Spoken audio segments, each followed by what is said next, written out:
Welcome to a truly thought-provoking panel discussion. ServiceNow presents ETStudios Future Forward, putting AI to work for people. In today's panel, we will be spotlighting putting AI to work for BFSI.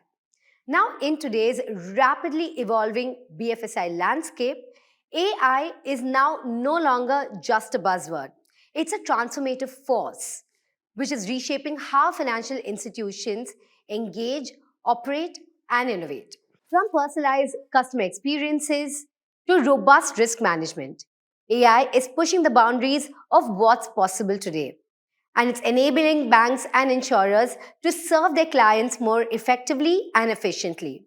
Today, we're going to dive into how AI is bolstering the BFSI industry and enhancing customer satisfaction, driving innovation, and helping financial institutions stay ahead. Join me in extending a very warm welcome to Mr. Ashish Raut, who's a Senior VP IT at HDFC Bank, Abhijit Bhattacharjee, CIO, Utkarsh Small Finance Bank, and Ratish Menon, who's a National Head of BFSI at ServiceNow. A very warm welcome to all of you. Thank you so much for your valuable time. Thank you. It's an absolute pleasure having you here. We're looking forward to a very engaging discussion. Thank you very much. Thank you. Now, let me put across my first question to all my panelists, and so that we can also set some context for our viewers. Let's start off with how is AI driving innovation in the BFSI industry, and what new products and services are emerging as a result of AI advancements, and how do you think they're changing the competitive landscape? Sir, you would like to go first. See, I have seen the banking industry for last 25 years or so, and the banking was totally, from branch to branch and people to people contact. So it was not same with the every customer. It was different. If a branch manager moves from one branch to other, the service provided by him is his own. He takes and goes. Now with this, what is delivered or what is given to the customer is from the machine learning and taking the advantage of his background, the data from the what the customer needs, and in an automated manner. No personal, it's a personal service. No much of emotion or enmity with the customer, because it's a machine which gives you the reply, gives you the service. So that way it is across board, whether it is a rich customer or a smaller customer, he gets the equal same type of answer depending upon his need. And the need arises from the data given to the bank or the organization all across. Why we call it data lake? All its engagement, all its transactions are captured and stored, and relevant things goes for its customer enhancement. Like a customer, if he walks in, its profile is taken. So supposing the things brings up that he might be needing a house to build. He might be needing during Diwali, might be going for purchase. Maybe last year he has purchased something gold. So all these things, then the marketing, sales, all are AI driven. They call up the customer during the festival, during the home loan, any specific, any benefit, whether and it's a massive. Data is massive, and the things are there with the organization, and with the lesser manpower, more output and reaching out to the customer is too much. Yes, absolutely. And you brought up a very important point, which is standardization of service and also ensuring that there are no personal enmities that are being used against customers. So that's very interesting. And also the fact that calls can be automated, and also the vast amount of data can be utilized in a very efficient manner. Who else would like to come in on this? I'm sure the two of you agree with a lot of the points he's made. There are a lot of advancements which have happened specifically in the AI space in the industry of BFSI. Uh, some of the new products that I've heard of, one is automated robo advisors, where AI would vet through customers' financial data and recommend products which are very personalized and tailor made for their requirements to achieve their financial goals. Even AI has helped many customers provide enhancements in loan products or insurance policies, and now this is starting to become a trend, and really helps banks to be a trendsetter in the way they are taking their products to the market as well, because this is going very close to the customer, isn't it? Absolutely. It eliminates human bias as well, and at the same time, helps you recommend the best possible product to the customer. So I think it's a win win for sure. Yeah, so look, if you take a step back, what we are talking about is not a new technology. 1960s, Eliza was the first chatbot which is came out of the MIT labs. The CD itself came in, 15 year back. Google Assistant is again 15-year-old technology. What has happened in last 2 to 3 years is the technology maturity has gone 5 notch away, which was not happening earlier. So what has happened, apart from the point my panelists are talking about, there is a human angle as well. So you have to remove bias, and who's going to remove the bias? The human is going to remove the bias, the data going to remove the bias. So there is a dichotomy lies there. So I think the lot will depend upon how the now more and more people looking into these technologies, how they react, how they prepare these technologies in order to take it to a new level. There is a lot of talks nowadays is going on, as because it's a data-driven technology, you can use any data to create a wrong impression, correct? So the safe AI is something is what is the discussion is currently on. But I want to say that in the there is a human who created AI, and they need to understand how to use the technology for the best use. Specifically with the banking perspective, obviously banks in India are on a forefront of they are forefront of the digitization, and I'm sure they are already working, and they will be working in going forward of various type of use cases which is coming up in the market. Yes, you brought up a very important point about bias, which is that AI can remove human bias, but at the same time, it operates with data which already has that inherent bias. So that's a great point you made. If I may ask, how is the bias being corrected in the industry?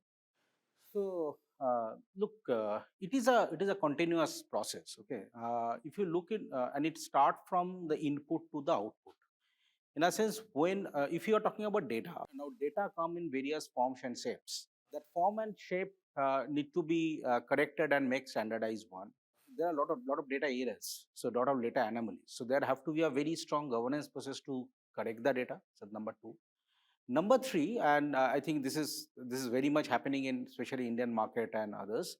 Now, how to create the model? The AI is all about model. There is in the earlier technology or the earlier computer world, there is a binary. It's a 0 and 1, and for AI, it is maybe more, or this is more statistical rather than being. This is more grouping rather than being 0 and 1.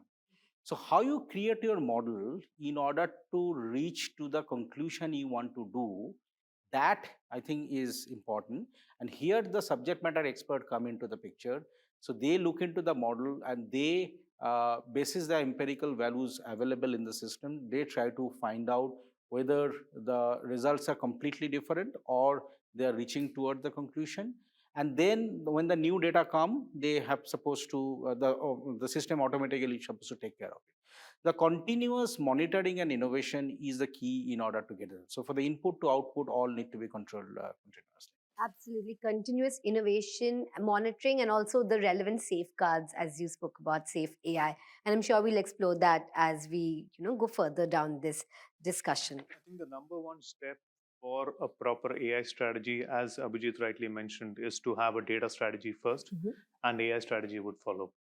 Yes, instead of treating it symptomatically, it definitely makes sense to have an AI strategy so that there is a rollout that is seamless for both the customer and the institution. My second question would be what role exactly is AI playing in risk management and fraud prevention? And how is AI being used to identify and mitigate risk, protect customer data, and also comply with regulations? Would you like to go first? Yeah, sure. So look, this is a very pertinent use case for the banking. Uh, The two reason is that whether AI is already ready as a technology to give it to the customers directly, which is probably a debate as of now. But for the internal processing and internal improvement, these are two very important stuff. And if you look into the models, the risk work on a risk model. And what has happened 10 years back, if I have to create a risk model, I have to buy a very, very sophisticated statistical tool in order to get the stuff done. Now it has become, public. Any engineer coming out from the college can come up with the new views and new versions towards it, and also grouping and grouping the data into various buckets, finding out the inferences from it. It's very critical. And as because these tools are available directly with the bank, the kind of decisions banks are taking are extremely focused. And as it is focused, people are looking, and also because of the government initiative of the digital Bharat and digital infrastructure, there are now a lot of new data points are available which was not available earlier. Data points like the UPI transactions you do, data points like the GST data we get. So those new data points and the advanced tools, now banks are trying to identify better customers quicker. They are eliminate the wrong customer pretty early on the process, and obviously in terms improving the asset quality, which is the basic business bank do. In terms of fraud prevention, it has actually become pretty interesting because it has become a reactive to a proactive. Again, model is something which going to give you a view much earlier, and as more and more you're going to get the data, and for a fraud, they look for anomaly of the data, which data is not following the pattern, and that is what is a reverse of risk. So those predictive models which were previously very difficult to prepare and get, now it has become more, first of all, user friendly and more easily available in the market. So from the fraud prevention perspective also, it is, as I told you, it's become more reactive to proactive, and that is how the banks are. Well, yes, and you also mentioned the democratization of data, which is also enabling people to put robust systems in place and pattern recognition, and risk moving from fraud identification symptomatically to overall proactive strategy that banks have Yes, now. so there is another development also happened in the market is the improve of the computing power. So what is happening as the data also have increased, unless you increase the computing power, you really cannot tackle that kind of data in the system.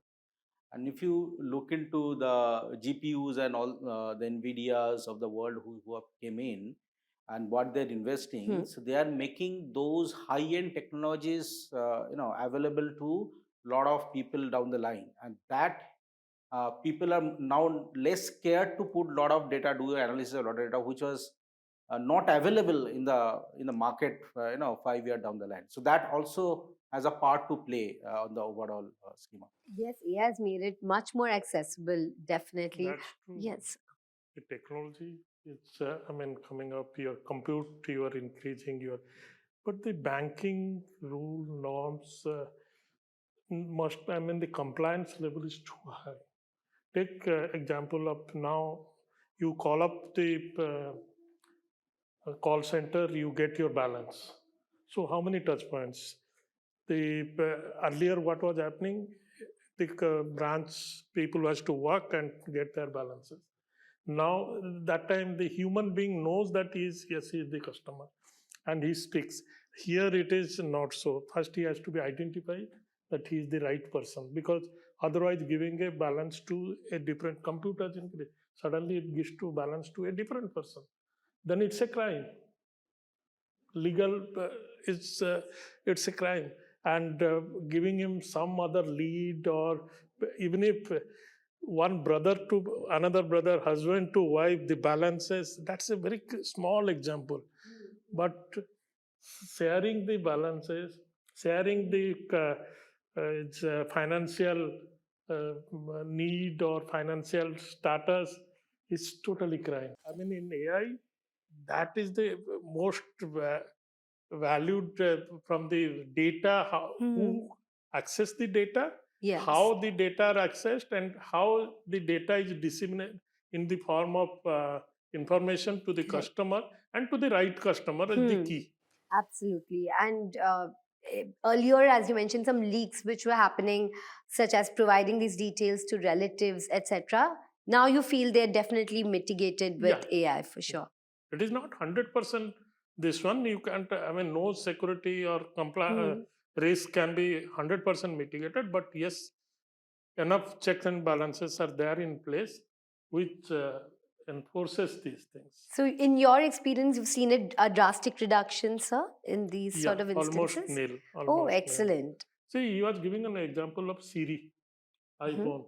Yeah, I too used it sometimes, calling somebody, and it uh, takes the data from your voice modulation and all. It picks up. He understand. First time he may not understand. If I say call Bhattacharya, it may not understand, but maybe after 10 times, 10 calls, he will understand. Yes, because at that time it was all outside technology. Bhattacharya indigenous in India, how you pronounce. Maybe a UK guy doesn't pronounce in the same way. So those things are improved. Now you use this one in Indian language, in any of Yes. the Indian language, yes, it can understand. Yeah, that's a very interesting point when it comes to fraud detection as well, because with this pattern detection, you can use it for authentication as well. Once it learns how you speak, it can be used And to there is one more authenticate use it. case. Suppose there is an agriculturalist, is farmer in the village. He's never given, I mean, if that anomaly happened, that he is suggested or recommended a different thing to do. Obviously, that should be caught, and that's this one. It with such huge.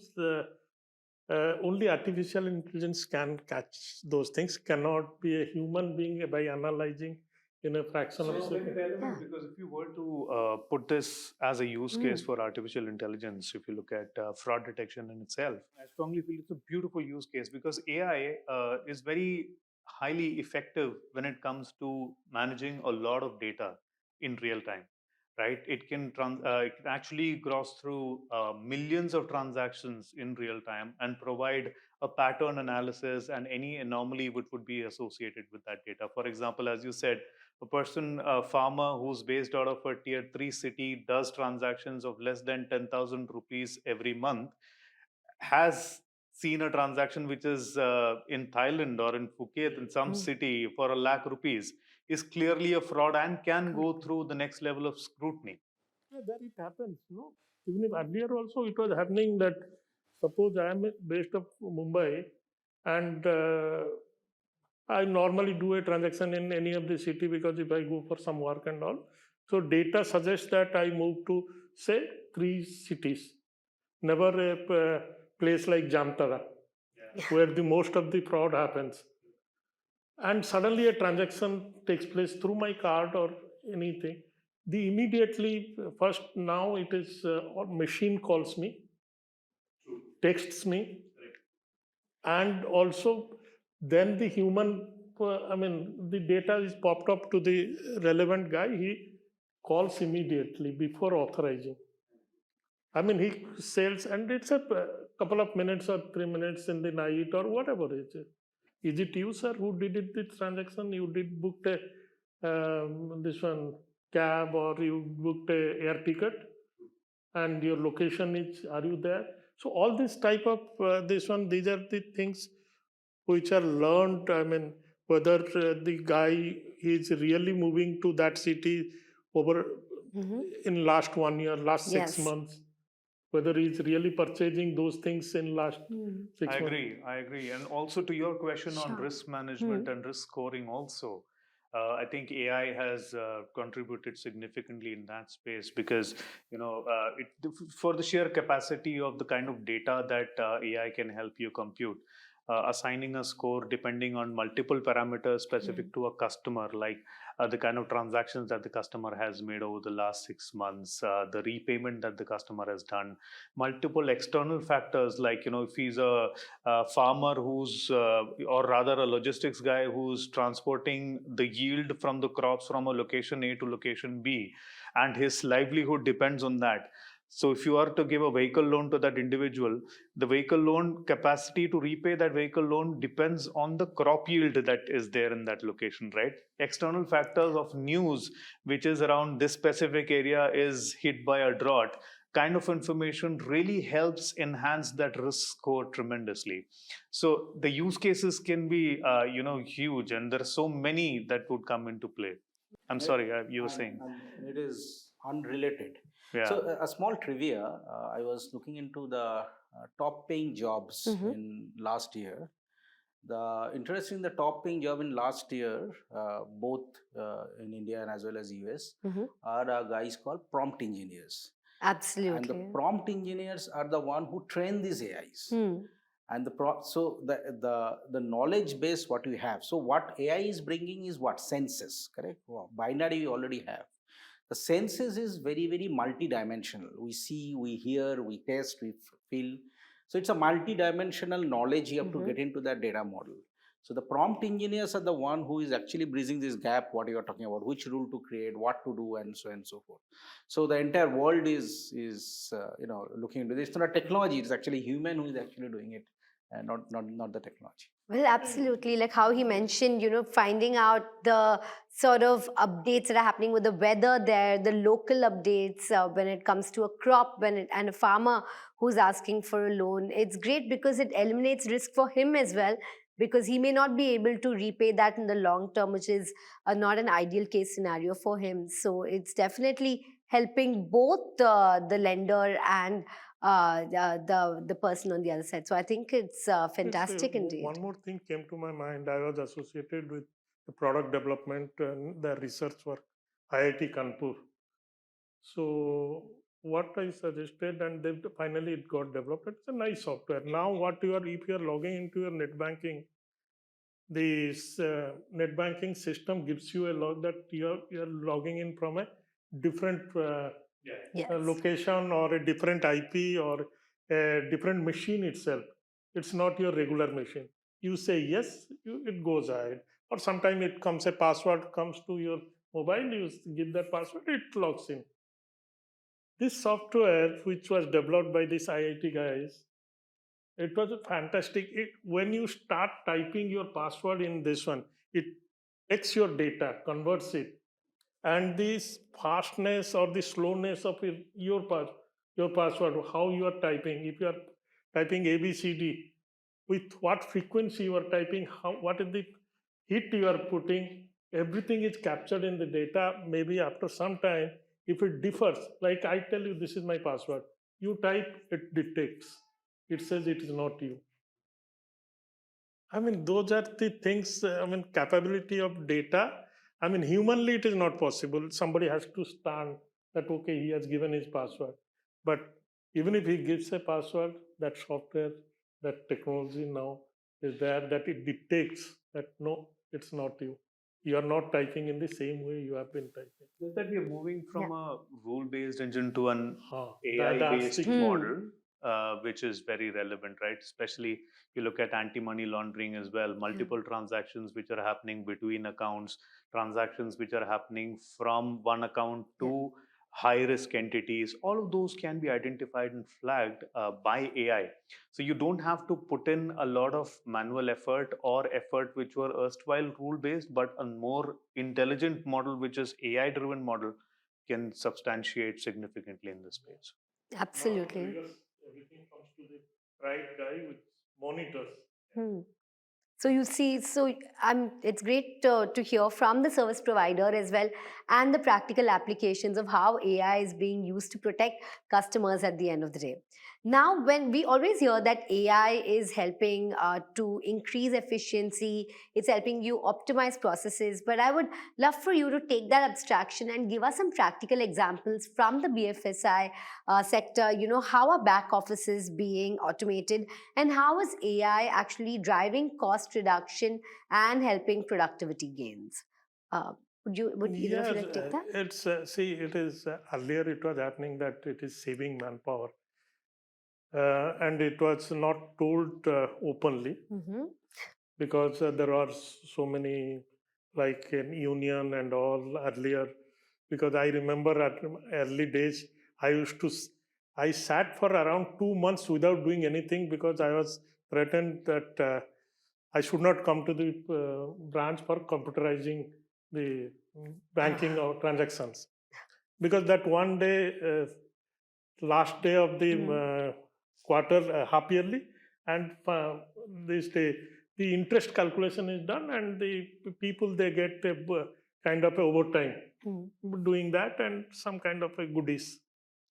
Now that has gone. No bank needs manpower. Same way, they don't need manpower. The- But they have been skilled enough now to monitor, to see that if a interest is calculated, the interest is calculated, and for last 10 years he is getting a savings bank interest, say on his savings bank, average say 10,000. Suddenly it was calculated wrongly by human being that was not being cut. Now it is called that, yes, he has got, it spikes up, it gives that instead of 1,000 rupees, now it is 1 lakh rupees. So immediately that monitoring, that investigation takes place and things are corrected. Less chance of error.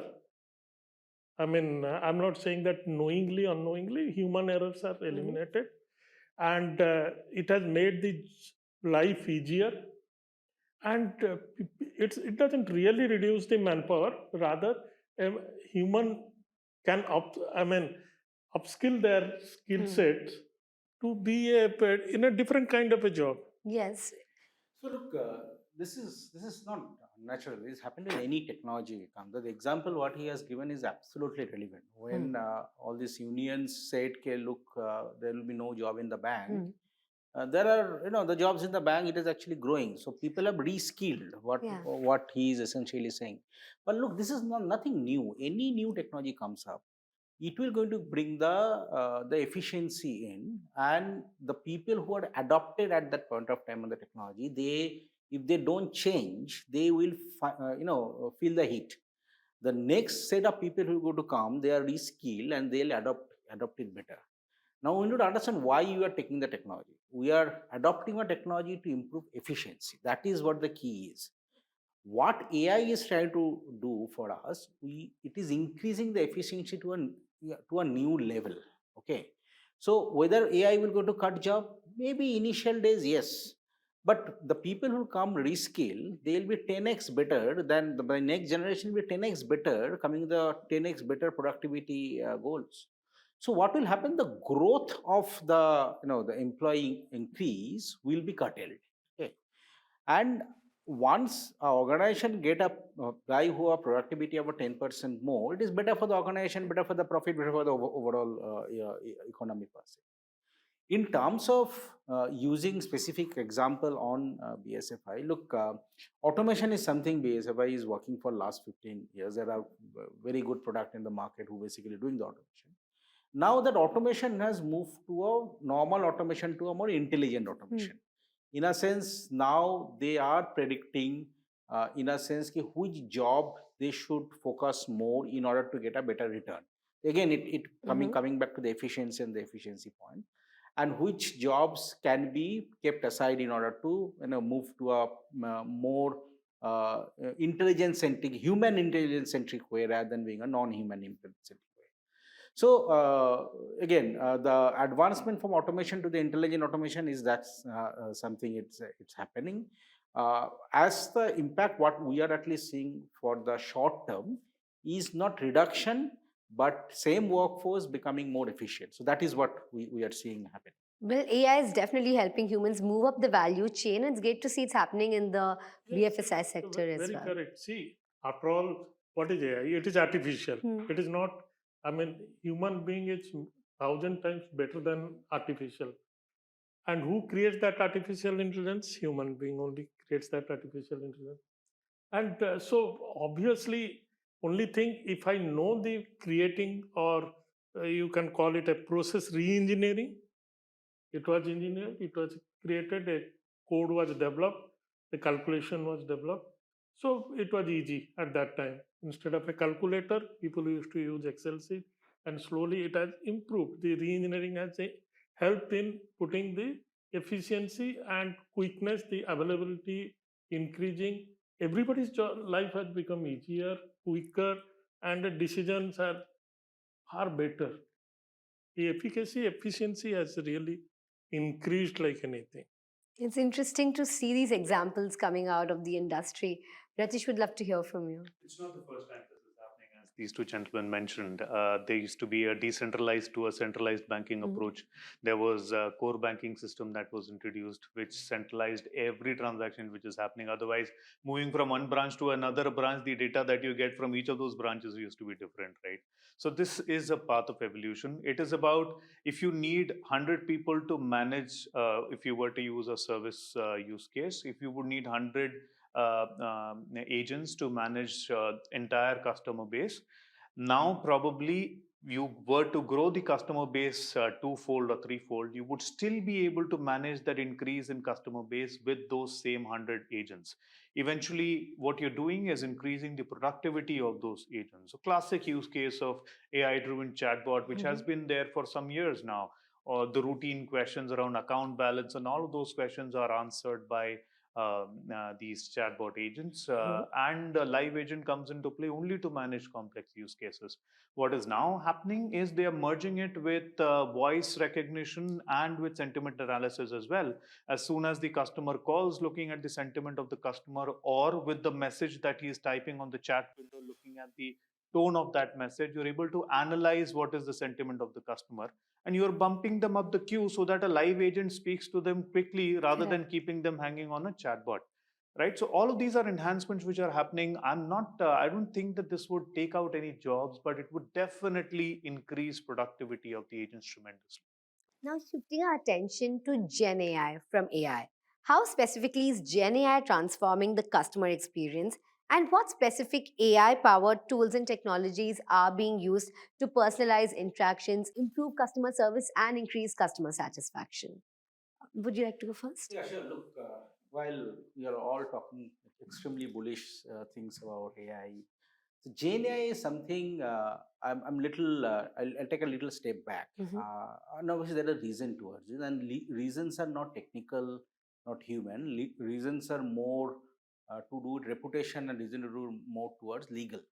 Now, suppose I put a chatbot, I put a AI powered chatbot, and I train him and put it on in a front, either in a voice or a text, and that chatbot gives a wrong information to a customer, and which customer leads to a either a fraud or a loss. The bank is at fault. Okay, and again there are jurisdictions of the India plus international is there, plus there is new DPDP law is which is coming up, which going to make it more more tougher, more regulated, and more closely focused. Okay, GenA as a technology is fantastic, and it has obviously one of the best potential about all the AI models are there, because you with the analytical skill you load a language model on top of it. Okay, and it gives a very different perspective, which otherwise you don't get. It become more sensitive, it more become more human like. But in my opinion, what currently the banking industry is working more towards the a controlled measure on the chatbots, moving into the complete voice based, replacing the existing agent to that agent will obviously going to take a little bit more time.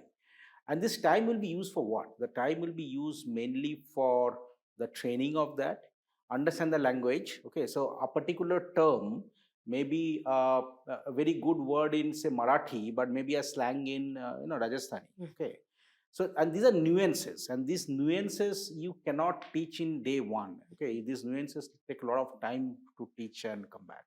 So I think you actually see and you have seen, 6 months back, Google put up their, Chat GPT equivalent, a lot of get a backlash, and they came back. So these things will going to happen. So I think the bank, especially on the Gen AI perspective, is still taking, small steps. Bank are mainly use it for more internal purposes than external purposes. All right. So any Gen AI related models, bank will probably roll it out for the internal people first, and then once we have a confidence this will not lead to some other set of issues, then probably you're going to see more and more users on that bank side. Yes, very cautious rollouts, I think, That's are very need of the true. hour. What he said that we're taking little cautious Mhm. because it's a evolving technology. It's not fully evolved.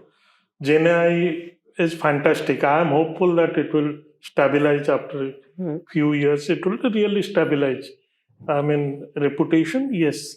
Bank is a little cautious that any wrong information, any diluted information to a wrong this one, the trust what they have built will go away. Building a trust is quite I mean, efforts and time taking. But losing the trust, I mean, it's a matter of a few of the call transactions. And what rightly says, internally, yes, we have got a product from the service now. What we are using it internally, like the change management, we are adopting on the bed of all the infrastructure.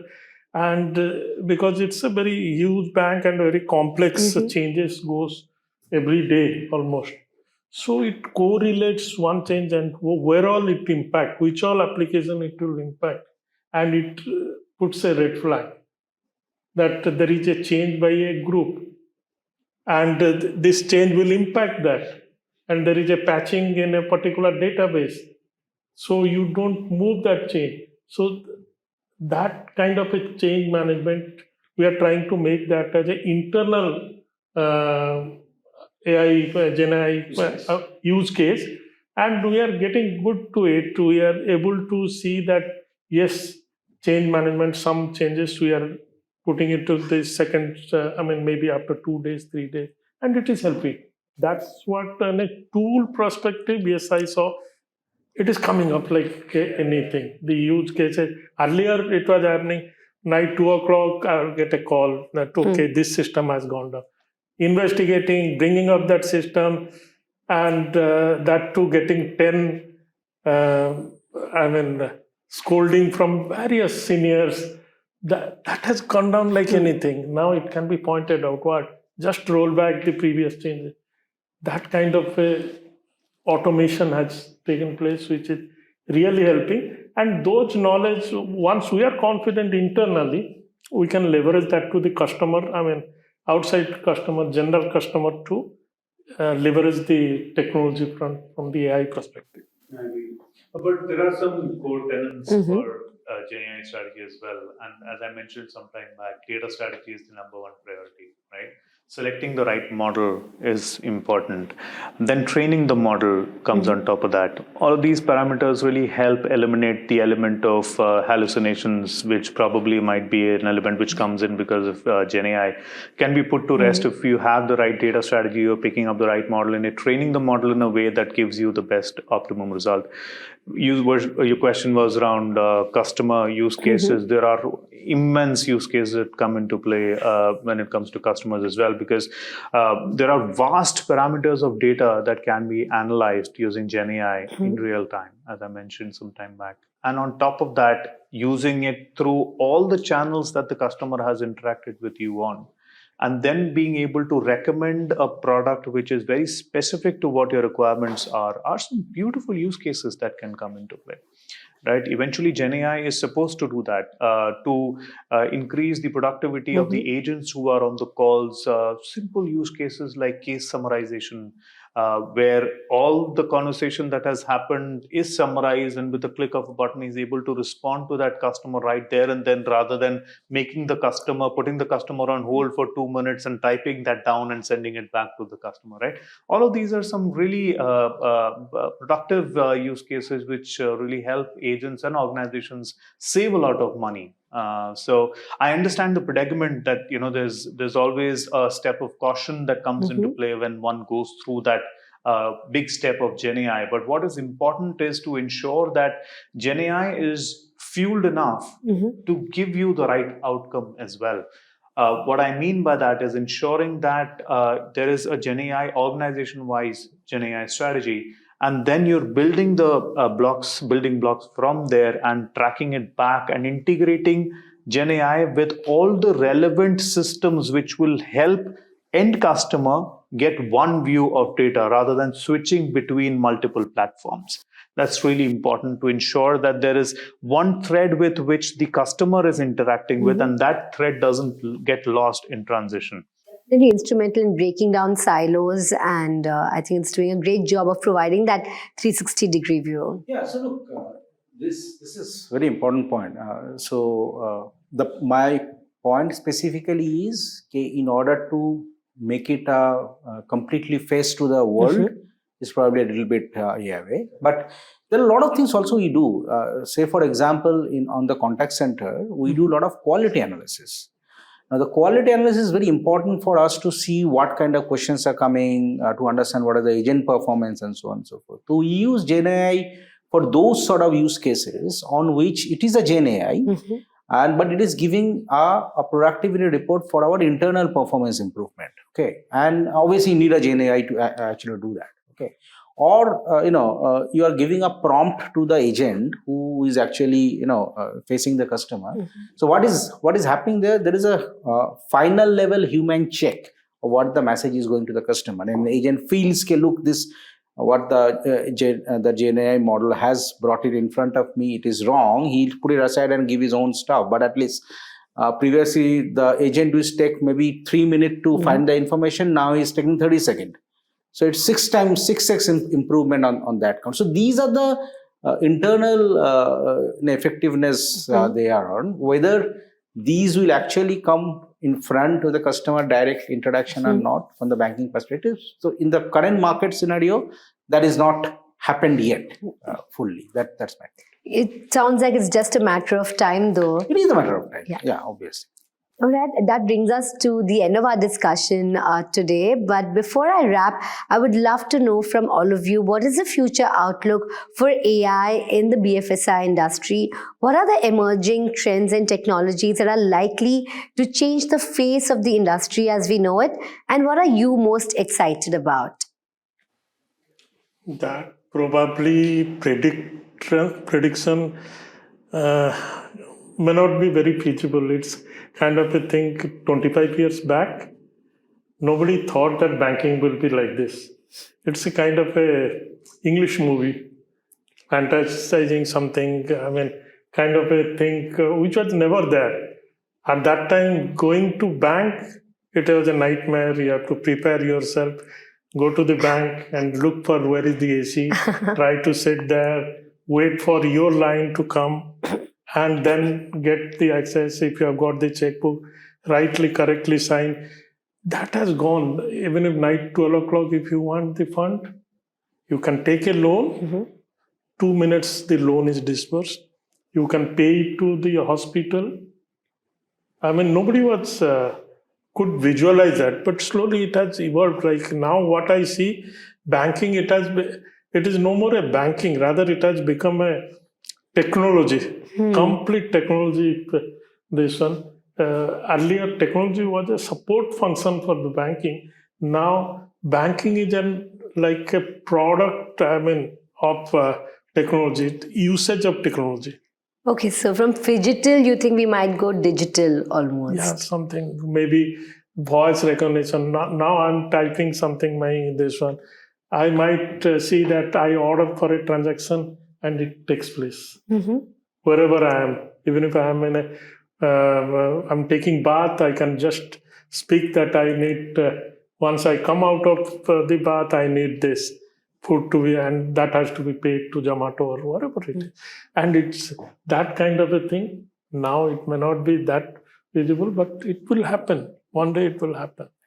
So look, instead of giving an answer of what changes we're going to see, I want to give a little different perspective of what GenAI or the artificial intelligence can bring. The example what is given, what banking 25 years back and what banking today, we really don't see similarities change. Now, the same 25-year timeline will going to change in next 5-year timeline. So that is what the AI is going to bring. So the rate of change of technology and the adoptions will going to go multifold up. Absolutely. And people who adapt to it, they are going to survive, and people don't, they will not. So there are a lot of use cases today which is which is unthinkable of, which will be possible with the technology and what stuff which is coming up. And specifically on the impact, future impact which is coming up, and I think there are two major initiatives government is taking. One is the DPDP Act, and then I think that's going to have a lot of impact on the way both the data and the organization will work. And this is not only for BFSI but also for the industry or the industry as a whole. And also, RBI has recently launched something called a ULI, Unified Lending Platform. That also I think is going to be a bit of a game changer going forward. Definitely. Satish? There are many things that come to mind. Eventually, it's just a matter of time, as Abhijit also mentioned some time back, just a matter of time that a lot of this work which can be done in an hour's time can be done in seconds now, right? It's about creating that virtual assistant who can really get technology to do the heavy lifting rather than the users. And the key here is any Gen AI strategy. The key there is to have the user experience right at the middle, which will really help the users have a very clear conversational engagement with the AI tools, right? That's where enhanced NLP usage will be very, very important, because as he said, a conversation, a word in Rajasthani could be very differently construed in some other language, right? So that all of that, those enhancements have to happen. There are some which are already happening right now. KYC is a beautiful use case. Gen AI can go through, scan through all the documentation which has been submitted by the customer, populate the relevant data, and give a credit score also basis the risk appetite that the organization has to that level of disbursement which has to happen, right? So it's just a matter of time. It's just a matter of everyone's understanding on how Gen AI can really help. As I mentioned, from typing an email, which can be very relevant, make sure that the paragraphs are correctly put across, to the most complex of use cases that we've had during this discussion. It's just a matter of time that everyone gets evolved to that sentiment, or rather the technology of Gen AI. And obviously, as he mentioned, there are many regulatory compliances which are very, very important, which will come into effect as well, and normalize the technology outflow as well to that effect. Well, it sounds like we're on the cusp of change, and the growth that's going to happen is exponential.